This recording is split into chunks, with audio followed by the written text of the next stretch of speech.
24-ші сұрақ. Есептеңіз. Өрнек берілген. 2,5 көбейтілген 488 қосу 2,5 көбейтілген 112, оның барлығы бөлінген 120-ға. Осындай есепті екі тәсілмен шығарсақ болады. Бірінші тәсілі әр амалын орындап, мына жерде көбейту, қосу, кейін шыққан мәнін 120-ға бөліп, осы өрнектің мәнін табамыз.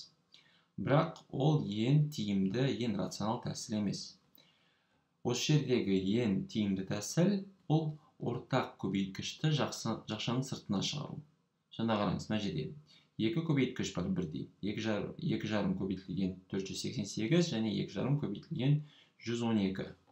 Осы ортақ көбейткішті жақшаның сыртына шығарсақ, ішінде болады 488 қосылған 112.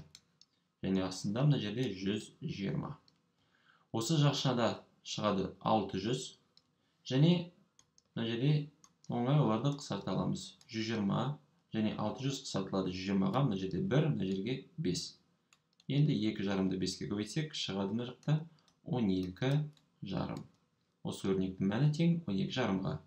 Жауаптардың ішінен А жауабы дұрыс.